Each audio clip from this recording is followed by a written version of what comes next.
یعنی مزی اور منی کا فرق کیا ہے؟ مزی اس چپکتے ہوئے لیسدار پانی کو کہتے ہیں جو شہوت کے وقت ذکر کے سرے پر نمودار ہوتا ہے، یعنی کہ جو اچھل کر نہیں نکلتا بلکہ ویسے ہی ویٹنس ہوتی ہے. اور منی عضو مخصوص سے لذت اور جوش کے ساتھ ٹپک کر خارج ہونے والا سفید مادہ ہوتا ہے جس سے انسان پیدا ہوتا ہے.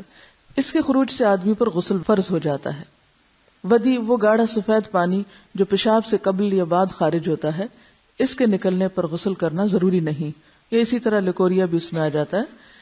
جن عورتوں کو سفید رطوبت یعنی لکوریا کی شکایت ہوتی ہے اس سے بھی غسل لازم نہیں ہوتا، حسب معمول نمازیں ادا کرنی چاہیے.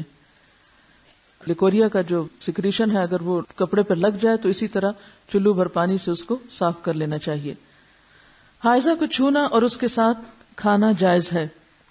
حضرت انس رضی اللہ عنہ روایت کرتے ہیں کہ جب عورت حیض سے ہوتی تو یہودی اس کے ساتھ کھاتے پیتے نہیں تھے، تو رسول اللہ صلی اللہ علیہ وسلم نے فرمایا حائضہ سے ہر کام کرو سوائے جماع کے، یعنی حائضہ سے کھانا پینا، اٹھنا بیٹھنا، ملنا جلنا، اسے چھونا، بوس و کنار وغیرہ سب جائز ہے سوائے مجامت کے.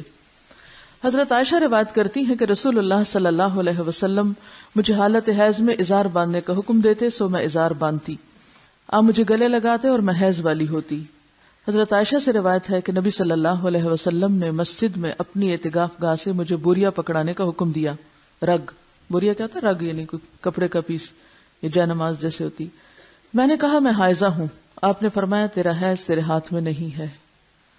اور اس حدیث سے لا علمی کی بنا پر آج تک لوگ تسبیح کو ہاتھ نہیں لگانا، جے نماز کو ہاتھ نہیں لگانا، جے نماز پہ بیٹھنا نہیں، اور اگر حالت حیض میں کوئی کپڑے پہنے تو دوبارہ نہیں پہن کے نماز ان میں پڑھنی، یا یہ کہ بستر کی چادریں وغیرہ دھونا ہے، یا اور بہت سے تردد کیے جاتے ہیں.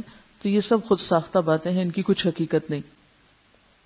حضرت عائشہ سے روایت ہے کہ نبی صلی اللہ علیہ وسلم میری گود کو تکیہ بنا کر قرآن حکیم کی تلاوت کرتے تھے حالانکہ میں حائضہ ہوتی.